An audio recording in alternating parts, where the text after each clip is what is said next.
Break के बाद आपका खैर मकदम है। भोपाल ईदगाह हिल्स संजय कॉलोनी के 61 साल कृष्णा सोनी का जब इंतकाल हुआ तो उनकी आखिरी रस्मात अदा करने के लिए कोई आगे नहीं आया। हालांकि कृष्णा सोनी इंसानियत का ऐसा फरीजा अदा करते हुए दुनिया से रुखसत हुए थे जिसकी मिसाल दुनिया में कम ही देखने को मिलती है। कृष्णा सोनी का ताल्लुक हिंदू मजहब से था, लेकिन उन्होंने सलमान खान नामी मुस्लिम बच्चे की परवरिश की थी। सलमान से जब अपने मोहसिन की आखिरी रस्मात की सारी कोशिशें नाकाम हो गई तो उसने भोपाल के अनवर पठान से मदद मांगी। अनवर पठान ने न सिर्फ कृष्णा सोनी की आखिरी रस्मात का इंतजाम किया बल्कि भोपाल के छोला विश्राम घाट जाकर कृष्णा सोनी के मुंह भोले बेटे के साथ सारी रस्मात अदा की। जब से कोरोना का कहर आया है, लोग इतना खौफजदा है कि समाजी रिश्ते क्या खून के रिश्ते भी दूर होने लगे हैं। हालांकि कृष्णा सोनी को कोरोना भी नहीं था और उनकी मौत दिल का दौरा पड़ने से हुई थी। उनके बेटे ने मिलकर भोपाल के छोला शमशान घाट पर उनका हिंदू रीति रिवाजों के साथ अंतिम संस्कार किया। मकसद ये कहना चाहते हैं कि इंसानियत ही सबसे बड़ा धर्म है और नफ़रतों भरे माहौल में मोहब्बत को आम करना हमारा काम है, क्योंकि हमारा मज़हब इस्लाम हमें यही सिखाता है कि लोगों के काम आओ। तो मैंने अपने मुसलमान होने के नाते ना करते हुए अपना जो इस्लाम है, जो मुझे बताता है कि इंसानियत के काम आओ, उसी को देखते हुए मैंने भोपाल के कृष्ण सोनी जी जो थे उनका अंतिम संस्कार हिंदू रीति रिवाज के साथ भोपाल के छोला विश्राम घाट पे किया। बस भोपाल से हमारे नुमाइंदे मेहताब आलम बराह रास्त हमारे साथ जुड़ चुके हैं। मेहताब, जहां हम देखते हैं कि लोग मजहब के नाम पर नफरत फैलाते हैं, वहीं इंसानियत की बेहतरीन मिसाल भोपाल में देखने को मिली है।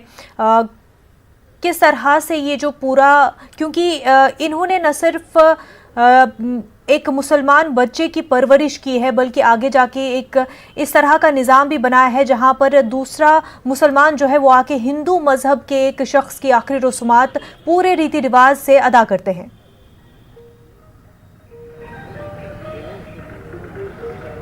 मुनज़्ज़ा बता दें कि इस वक्त हमारे साथ अनवर पठान की पूरी टीम मौजूद है। ये लोग जो है इंसानियत की खिदमत की इन लोगों ने अपने आप को वक्फ कर दिया। इससे पहले भी न्यूज़ 18 ने एक बड़ी खबर दिखाई थी अप्रैल महीने में, जब इस तरह का एक वाक़या पेश आया था। तो हमें देखते हुए दोबारा जो इन लोगों को मौका मिला। हमारे साथ मौजूद है अनवर। ये मौका जो आपके हिस्से में खिदमत का है, कहाँ से हुआ है जज्बा?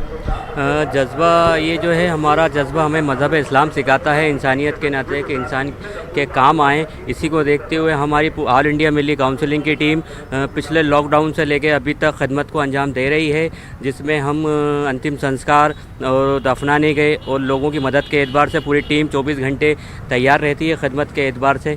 खिदमत के एतबार से यार, लेकिन हमें देख रहे हैं कि वहाँ पे कृष्णा सोनी का जो मामला है, उनके अपने मुंह बोले बेटे भी फिर भी लोग सामने नहीं आ रहे थे। हाँ, जैसा कि मैं बता दूं आपको, परसों रात का जो वाक़या है, जो भोपाल के ईदगाह निवासी थे 61 वर्षीय कृष्ण सोनी जी, जिनका कोई नहीं था, उनका एक जो मुँह बोला बेटा है और आसपास के कई लोग थे, मगर कोरोना काल को लेकर जो वायरस चल रहा है इससे लोग इतने जद्दोजहद डरे हुए हैं कि उन्होंने अपनों का साथ छोड़ दिया है। जब उनका कोई अंतिम संस्कार करने वाला तैयार नहीं था, तब सलमान मियाँ और हमारी ऑल इंडिया मिली काउंसिलिंग की टीम और मैं ने खुद उनका 16 के जो विश्राम घाट है वहाँ पे अंतिम संस्कार उनके हिंदू रीति रिवाजों के साथ किया। इसलिए क्योंकि हमारा शहर एक तहज़ीब का शहर है और हमें तहज़ीब के दायरे में रह के हमें इस्लाम यही सिखाता है कि इंसानियत के काम आएँ। आप लोग जो काम देखते हैं पूरा कर रहे हैं, कोरोना में लोग दूर होते जा रहे हैं अपनों से भी, यही चल रहा है। सब जगह के लोग अपनों से दूर हो रहे हैं, लेकिन मिली काउंसिल की टीम जगह जगह जाके इंसानियत का काम कर रही है और हमें मज़हब इस्लाम यही सिखाता है कि अपनी सेफ्टी के साथ जहाँ तक वो लोगों के काम आओ और दर्दमंदों के साथ दो। और लोगों के काम और दर्दमंदों के साथ मुनज़्ज़ा इस तरह से आपने देखा कि यहाँ पे जो लोग हैं उनका काम है खिदमत करना और खिदमत से खुदा को तलाश करना, खुदा को राज़ी करना। बिल्कुल मेहताब, जहां इस वक्त लोग खून के रिश्ते भी नहीं निभा रहे हैं, वहां पर हम ऐसी मिसालें भी देख रहे हैं जहां पर लोग इंसानियत का रिश्ता निभा रहे हैं। बेहद शुक्रिया मेहताब।